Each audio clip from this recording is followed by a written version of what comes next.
been through a lot of senior days, and sometimes I feel like he doesn't get his flowers when he should. So I just really wanted to tell him how much we appreciate him and how much I personally appreciate him and everything he's done for me. Theo, only 14 passes today. From week 1 to now, we've seen so much change in your involvement. High involvement days, low involvement days. How do you deal with the change from week to week? Yeah, I think it's really just all about getting the win at the end of the day. If I'm more involved or less involved, there's things I can do to impact the game. So if I'm not getting the ball, I can still impact the game by being a relentless run blocker and being a great leader.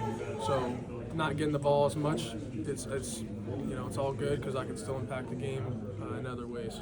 You mentioned that you're not sure if this is your last game. What kind of things do you have to weigh when you make that decision? Yeah, there's a lot of variables that come into that decision, and really the big thing is like we got this last week, Michigan State, and then kind of after that, that's when I'll start kind of diving into all that stuff. But there's a lot of things that go into it, and I'm just trying to do my best just to focus on this game this week before I start getting into that too much. Yeah, if I could ask you a little bit about Beau.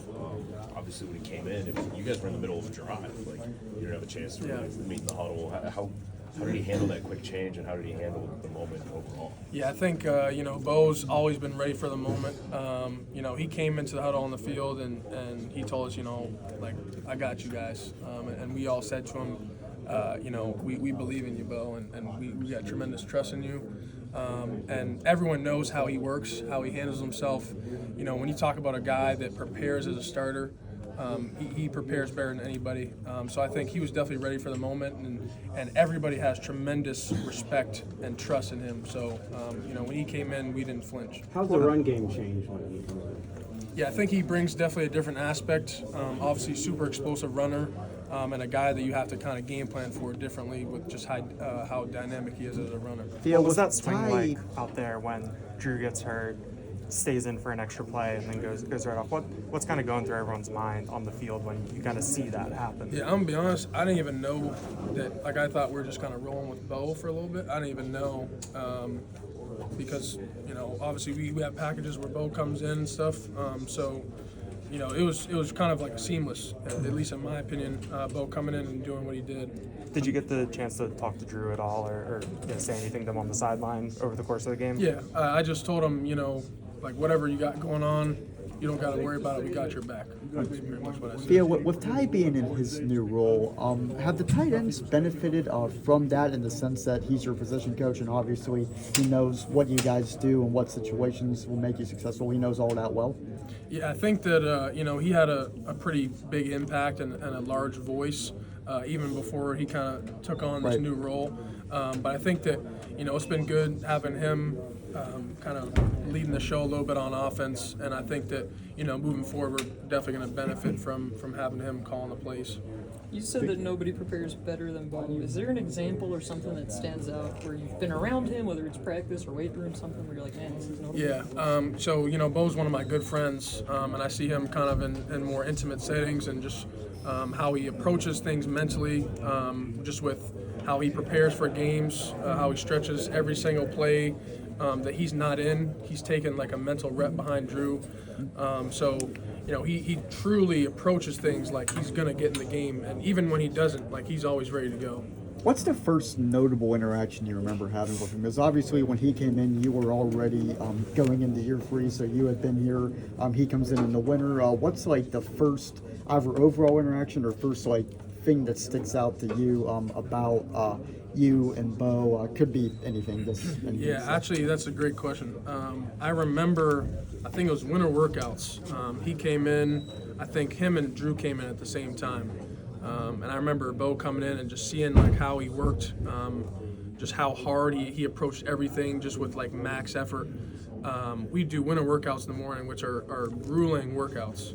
And he'd be on the field after, working on drops, throwing the ball, and you just don't really see that, especially with a quarterback. And kind of from day one, I was like, you know, I have a lot of respect for him and how he approaches things, and it hasn't changed at all. If not, it's grown. So he's a guy, you know, like I said, he's my friend. I got tremendous love and respect for him, and just how he approaches things every day. Theo, after the game, you said something in the locker room. James said, what was your message to the team? I pretty much just said, you know, like every day or after every game, Coach Franklin always tells us how much he loves and appreciates us, and I feel like sometimes, you know, he doesn't get that in return, and we don't express that to him. And I just wanted to tell him how much we love and appreciate him, just because, you know, he gave everyone in that room a chance and an opportunity. And for some guys, like, he saved their life. So, you know, I just wanted to tell him how much I appreciated him, and obviously how much our team appreciates him and everything he does for us. What do you mean by that? What do you mean by that he saved your life? I mean, there's some guys that came from very rough circumstances, and if they weren't here playing football, then like they might be on a bad path, and this is kind of taking their life in a direction that it might not have if they weren't here. How did he take all that? I think he was caught off guard a little bit, just because, you know, that doesn't really happen that much, where he kind of gets that recognition. So he was a little emotional and definitely caught off guard, but I think it was well timed. You think it was more important to tell him that, especially after all the stuff that went on this past week and after the game last week? Was it more important to tell him that today? Yeah, I think that, you know, he puts up with a lot of stuff. Puts up with a lot and has to go through a lot, and he always protects us and shields us from stuff. So, you know, people have a lot of opinions on our coach, but in our locker room, everyone has tremendous love and respect for him and who he is to us. Did you guys give him a game ball or anything like that? We didn't have a game ball or anything. We just kind of wanted to tell him how much we appreciated him. Theo, if you talked about this, I apologize. How do you think J1 and Ty handled the week and today? Yeah, that's something that I actually wish I got an opportunity to say in front of the team as well. You know, there was no hesitation.